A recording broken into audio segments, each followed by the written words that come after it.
창조에서 심판까지 아담 창조로부터 흘러가는 스토리가 노아 때 홍수 심판을 향합니다. 이제 곧 홍수 심판이 시작될 예정입니다. 심판의 서복입니다. 홍수 심판이 이제 막 시작되려고 합니다. 심판하시는 하나님이십니다. 창조의 하나님이 심판하시는 하나님이 되려 하시는 거예요. 창조의 하나님이신데 그 하나님이 심판자가 되십니다. 사랑의 하나님의 오랜 시간 익숙한 우리이죠. 심판하시는 하나님, 듣기만 해도 좀 낯선 그런 느낌이 있습니다. 아주 낯선 모습이죠. 사랑의 하나님만 알고 있는데 심판하시는 하나님이 계시다니 낯설게 다가오시는 하나님이십니다. 하나님께서 온 인류를 심판하시겠답니다. 도대체 어떤 끔찍한 죄를 지었기에 그렇게 하나님께서 심판하려 하실까요? 한 단어로 정리하면 섞임입니다. 섞임. 오늘 말씀 2절입니다. 2절을 우리 같이 읽겠습니다. 하나님의 아들들이 사람의 딸들의 아름다움을 보고 자기들이 좋아하는 모든 여자를 아내로 삼는지라. 하나님의 아들들과 사람의 딸들이 섞였습니다. 하나님의 아들들, 사람의 딸들이 나옵니다. 이 사람들은 어떤 사람들일까요? 하나님의 아들들, 사람의 딸들. 여러 가지 견해들이 있습니다. 그 중에 보다 성경적인 견해에 따르면 이렇게 해석하죠. 하나님의 아들들은 셋의 자손들, 사람의 딸들은 가인의 자손들, 그렇게 봅니다. 셋의 자손들과 가인의 자손들이 결혼을 통해서 서로 섞여갑니다. 셋의 자손들은 주의 이름을 부르는 사람들이었잖아요. 가인의 자손들은 하나님을 떠나 사는 사람들이었습니다.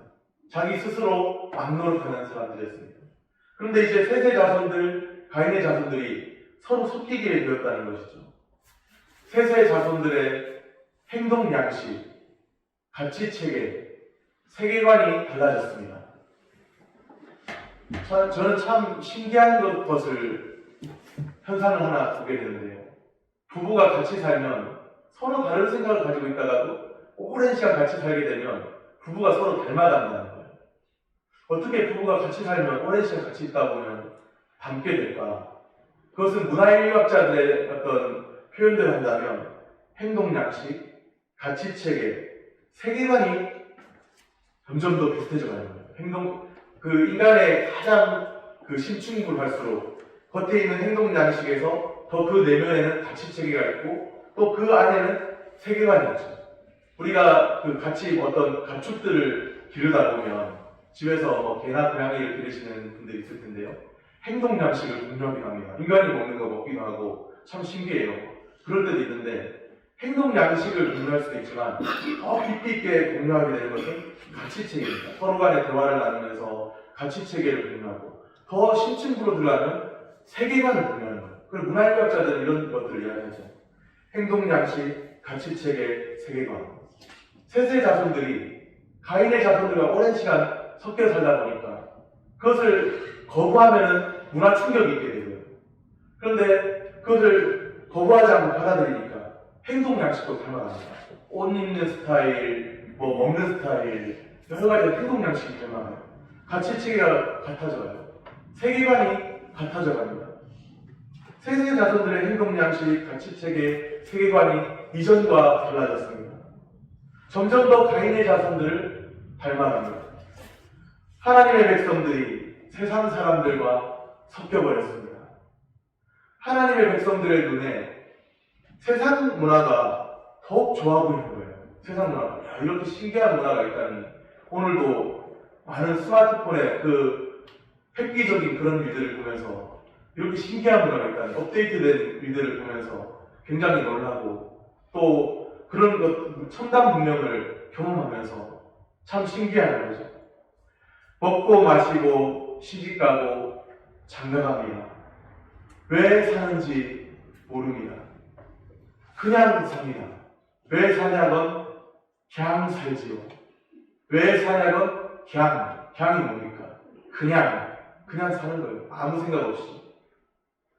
쾌락이면 다 좋습니다. 내 눈에 좋아 보이면 그냥 좋습니다. 심리적으로 만족감을 느끼면 그저 좋습니다. 모호한 존재입니다. 하나님의 백성인지 세상 사람인지 알 수 없게 되었어요. 세상과 섞였습니다. 이 섞임과 함께 나타난 특이한 존재가 오늘 말씀에 있습니다. 어떤 특이한 존재가 나타났느냐면 네피림입니다. 네피림은 어떤 사람들일까요? 4절 말씀입니다. 당시에 땅에는 네피림이 있었고 그 후에도 하나님의 아들들이 사람의 딸들에게로 들어와 자식을 낳았으니 그들은 용사라 고대의 명성이 있는 사람들이었더라. 네피림은 외형적으로 보통 사람들과 달랐던 것 같아요. 아마도 자이언트 종족으로 보입니다. 먼 훗날에 다윗과 싸우게 되는 골리앗을 연상하게 되겠죠. 거인 네피림의 특징이 무엇일까요? 거인, 힘이 센 사람입니다. 힘센 사람이 통치자로 이 세상은 군림하게 되죠. 힘 있는 자가 주도하는 사회가 되는 거죠. 폭력으로 다른 사람들을 지배합니다. 가치관이 어떻든 간에 힘 있는 자가 법이 되고 뒤틀린 사회이죠. 그 사회 중심부에 괴물 같은 사람이 있네요. 네피림입니다. 괴물은 과도한 이상과 권력이 만날 때 탄생한다 했던가요? 그들은 용사입니다. 용사. 싸움 잘하는 사람이라는 거죠. 싸움 잘하는 사람입니다. 고대에 유명한 사람입니다. 스스로 왕노릇하는 존재입니다. 네피림의 그 컬러에 따라서 그 사회의 성격이 규정됩니다. 그런데 중요한 사실이 있습니다. 네피림이 어떤 그 사회 성격을 어떻게 규정하든지 간에 하나님이 보시기에 죄악이 관영합니다. 영적인 시각으로 보면 어둡다는 거예요. 상당히 어둡죠. 하나님께서 쓸어버려 심판하셔야 할 만큼이었습니다. 차마 두고 볼 수 없는 지경, 목불인견이라 차마 눈 뜨고 볼 수는 없는 그런 지경이 된 거죠. 힘으로 유지되는 사회입니다. 세세 자손들의 그 정신이 사라졌습니다. 주의 이름을 부르고 에노스 때는 함께 주의 이름을 높이고 그 세세 자손들인데 세세 자손들의 정신이 사라졌습니다. 믿음으로 사는 자를 보기가 힘들다는 거예요. 하나님이 진짜 왕이시다. 주의 이름을 부르며 하나님의 왕되심을 함께 선언했었죠. 몇십 년 전만, 한 10년 전만 해도 주의 이름을 부르면서 주 앞에 뜨겁게 사는 사람들이 많이 있었던 것 같은데 점점 더 식어져가는 그런 모습이 보이는 것 같습니다. 그런데 이제는 그런 사람들이 많이 보이지 않는 거예요. 힘의 논리 앞에서 그저 침묵할 뿐입니다. 세상이 좋고 그렇게 살아갈 뿐입니다. 심판이 무엇일까요? 하나님 되심을 선포하시는 것입니다. 하나님께서 진짜 왕은 나야 그렇게 말씀하시는 거예요. 하나님의 왕 되심의 선포입니다. 세상에서 스스로 왕노릇하며 살아가는 그 사람들 가운데 심판을 행하신다는 것은 진짜 왕은 하나님이심을 보이시는 것입니다. 오늘 우리의 정체성, 사명이 무엇인가요? 하나님의 형상됨을 드러내는 삶입니다. 하나님을 반영하는 삶입니다. 우리가 이 땅에서 비록 완전하게 하나님을 반영할 수 없고 너무나도 하나님을 잘 반영할 수 없는 그렇게 되어버렸지만 우리는 창조시에 하나님을 반영하며 살도록 하나님의 어떠하심을 성품을 나타내며 살도록 그렇게 창조되었습니다. 우리의 삶을 통해서 하나님의 왕되심을 선포하며 사는 삶, 그런 삶을 회복해야 될 줄로 믿습니다. 섞이면 심판입니다. 구별됨을 유지해야 합니다. 하나님이 한탄하시는 그런 삶이 되면 안 돼요. 오늘 우리의 삶을 통해서 하나님의 왕되심을 선포하며 살아가기를 소원합니다. 보시기에 심히 좋았더라. 하나님께서 모든 것을 창조하신 후에 기록된 말씀이죠. 보시기에 심히 좋았더라. 그런데 타락 이후에는 전혀 달라요. 타락 이후에는 보시기에 심히 악한 모습입니다. 여호와 하나님께서 사람의 죄악이 세상에 관영하고 가득함을 보셨습니다. 사람이 마음으로 생각하는 모든 계획이 어려서부터 항상 악할 뿐임을 보셨죠. 이제 하나님께서 한탄하십니다. 6절 말씀입니다. 땅 위에 사람 지으셨음을 한탄하사 마음에 근심하시고, 하나님께서 땅 위에 사람 지으셨음을 한탄하십니다. 하나님께서 사람처럼 후회한다? 그런 뜻은 아니겠죠. 그러면 한탄하시는 하나님에 대한 기록은 무엇이냐? 인간적인 화법으로 하나님을 묘사한 말씀입니다. 부패한 인간을 바라보시는 하나님의 안타까운 심정이 잘 담겨있는 표현이죠. 주님께서 한탄하시고 마음에 근심하십니다. 심판을 말씀하십니다. 7절 말씀입니다. 이르시되 내가 창조한 사람을 내가 지면에서 쓸어버리되 사람으로부터 가축과 기는 것과 공중의 새까지 그리하리니 이는 내가 그것들을 지었음을 한탄함이니라 하시니라. 얼마나 싫었으면, 얼마나 보시기 싫었으면 그냥 창조한 사람만 쓸어버린다고 하시지 않고 사람으로부터 그가 소유하고 있는 그 가축, 공중의 새까지, 기는 것, 공중의 새까지 그렇게 하시겠다 말씀하십니다. 심판의 날이 임박했습니다.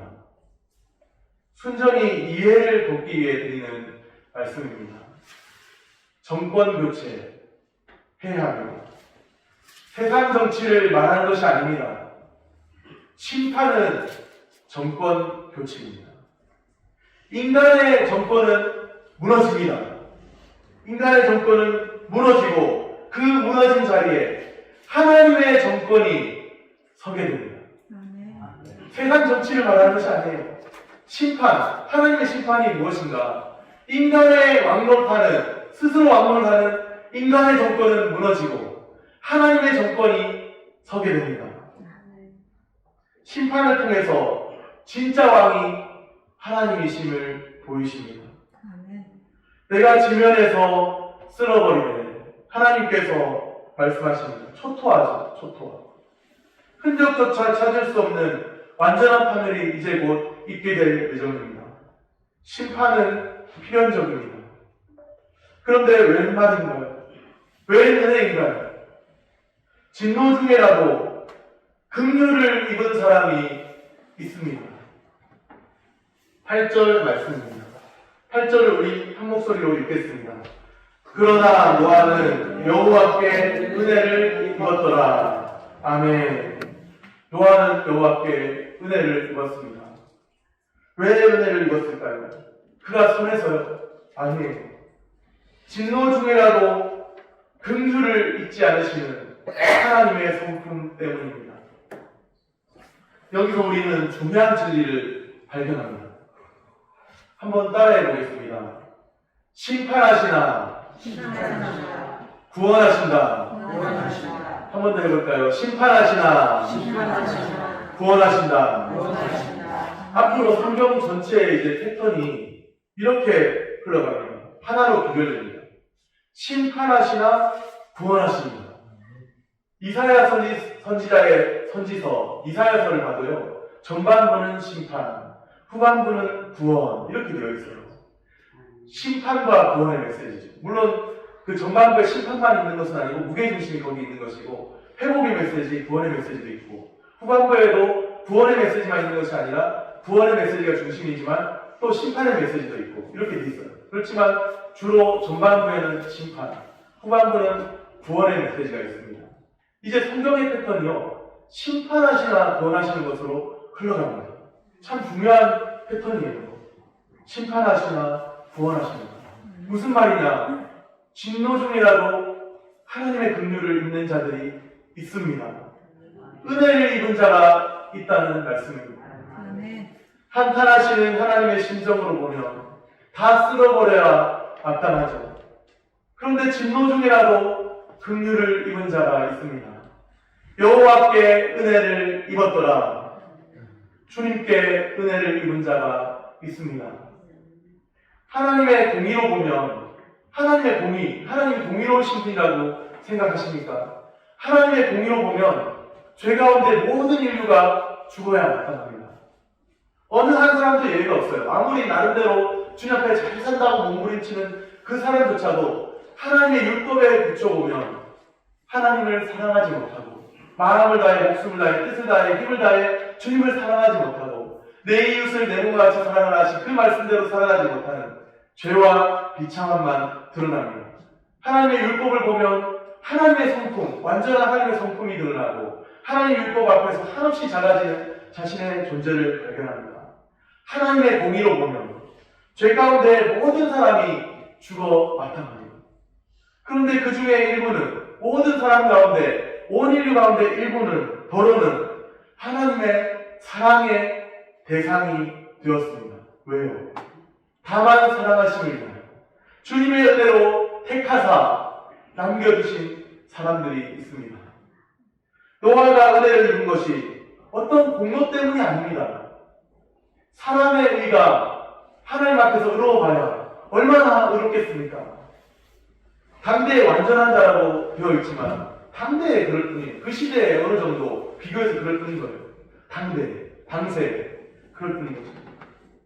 하나님 앞에 내세울 만한 완전한 의로 될 수 있을까요? 그 의로 자신이라도 구원할 수 있을까요? 방주를 지어서 그 방주에 많은 사람들이 그 방주를 타는 사람들이 예비된 방주에서 구원함을 얻게 되겠지만 노아가 그 자신의 의로 자기라도 구원해낼 수 있을까요? 주님의 의가 긍휼이 아니면 안 되는 겁니다. 우리의 믿음이라는 것도요. 우리가 오늘 종교개혁주의를 맞이하고 있는데 오직 의는 믿음으로 말미암아 살리라. 그 믿음이 뭔지 아십니까? 그리스도를 붙드는 믿음이에요. 나의 믿음이 아닙니다. 그냥 내가 결단했다. 내가 이제부터 예수님 잘 믿기로 했다. 나의 믿음은 통로가 되죠. 은혜의 통로가 되죠. 그리스도의 의를 붙드는 통로가 되고 주님의 긍휼을 받아들이는 통로가 되고 믿음이 통로가 됩니다. 그러나 나를 정작 구원해내는 것은 내가 이제부터 결심했어. 그게 아니에요. 결심했어가 아닙니다. 나의 믿음으로 산다는 게 아니라 오직 믿음으로 말미암아 산다는 것은 복음에 나타난 하나님의 의를 믿는 믿음으로 사는 거예요. 하나님의 의, 그리스도의 의입니다. 내 의로 어떻게 내 자신을 구원이나 해내겠습니까? 하나님의 의로 사는 겁니다. 그리스도의 의 때문에 내가 살고 있는 겁니다. 믿으십니까? 나의 의가 아니에요. 나의 의는 당시에 완전한 자라고 불릴 수 있을지는 모르겠지만 자기 자신조차도 구원하지 못합니다. 그 믿음을 인하여서 주님을 붙드는 믿음으로 주님의 의와 주님의 긍휼을 받아들이는 것을 인하여서 주님의 십자가의 대속을 받아들이고 나를 사랑하사 나를 위하여 피 흘리신 그 주님을 받아들이고 또 나를 위하여 다시 사신 주님의 그 부활의 권능을 받아들이고 그 주님의 의와 그 주님의 순종으로 다 이루심으로 내가 살고 있는 거예요. 나의 믿음이라는 것은 그런 겁니다. 성경이 증언하는 믿음은 복음에 나타난 하나님의 의를 믿는 믿음으로 사는 겁니다. 아무리 노아가 나는 완전하게 산다고 해도요, 자기 자신조차도 자기 의를 구원하지 못합니다. 인간의 의는 하나님 앞에서 더러운 옷과 같습니다. 쓰레기와 같아요. 하나님 그런 의 받지 않습니다. 완전한 것을 받으시죠. 노아는 그저 택하신 은혜를 입었을 뿐입니다. 오늘 우리도 주님께 은혜를 입은 사람들인가요? 그렇습니다. 진실로 그렇습니다. 그렇다면 이제부터 우리의 삶은 어떤 삶이 되어야 할까요? 은혜라 쓰고 빚이라 읽어야 합니다. 빚으로 읽어야 합니다. 은혜를 빚으로 해석할 수 있어야 합니다. 어떤 사람들은 은혜라 쓰고 방종으로 읽습니다. 이제 은혜를 얻었으니까 내 마음대로 살아야 되겠지. 아닙니다. 은혜라 쓰고 빚이라 읽어야 합니다. 무슨 빚을 말하는 거죠? 은혜를 알면 주님의 빚진 자로 살아가야 한다는 말씀입니다. 주님께 은혜를 입은 사람은 주님의 빚진 자로 살아가게 됩니다. 노아는 주님께 은혜를 입은 사람이라고 했죠. 그러면 이후에 노아의 삶은 주님의 빚진 자로 살았을까요? 그렇게 살았을까요? 히브리서 11장 7절 말씀입니다. 믿음으로 노아는 아직 보이지 않는 일에 경고하심을 받아 경외함으로 방주를 준비하여 그 집을 구원하였으니 이로 말미암아 세상을 정죄하고 믿음을 따르는 의의 상속자가 되었느니라. 히브리서 11장 7절에 정확하게 말씀하고 있죠. 믿음으로 노아는 아직 보이지 않는 일에 경고하심을 받았습니다. 경외함으로 방주를 준비하였습니다. 경외함으로 살았다는 거예요. 하나님의 말씀을, 심판의 말씀을 들은 후에 경외함으로 살았다는 거죠. 노아가 주님의 빚진 자로 산 것 아닙니까? 주님의 은혜를 알고 이제부터 나의 삶은 주님께 빚진 삶으로, 주님 앞에 경외함으로 그렇게 산 거잖아요. 깨어있는 삶입니다. 예비된 삶입니다. 예비하는 삶입니다. 하나님 말씀을 경외함으로 장차올 미래를 준비했습니다. 하나님 나라 백성의 삶은 그래야 합니다. 하나님의 백성들은 하나님의 말씀을 경외합니다. 그냥 한 귀로 듣고 흘려버리지 않아요. 한순간에는 그 말씀에 대해서 잠시라도 뒤로 제쳐둘 수 있을지 모르겠지만, 한순간에 그렇게 할 수 있을지 모르겠지만, 계속해서 주님이 말씀하시는데 하나님의 백성이 그것을 외면할 수가 있을까요? 주님의 말씀을, 하나님의 백성들은 주님의 말씀을 경외하는 삶을 삽니다. 주님의 말씀을 경외함으로 왕 되신 주님을 선포합니다. 주님의 말씀을 경외하는 것이 하나님이 나의 왕이십니다. 그것을 인정하는 삶의 태도인 거죠. 주님의 말씀을 경외함으로 하나님의 백성답게 살아가시기를 소원합니다. 말씀을 정리합니다. 첫째로, 섞이면 뭐 하신다고 했죠? 예, 심판하십니다. 구별됨을 유지해야 합니다. 둘째로, 심판하시나 뭐 하신다고 했죠? 예, 구원하십니다. 은혜를 입은 자가 있습니다. 우리에게 주어진 삶은 정체성과 사명을 자각하는 삶이 되어야 합니다. 늘 깨어있는 삶을 통해서 왕 되신 주님, 우리의 왕 되신 주님을 날마다 선포하는 은혜가 있게 되기를 소원합니다.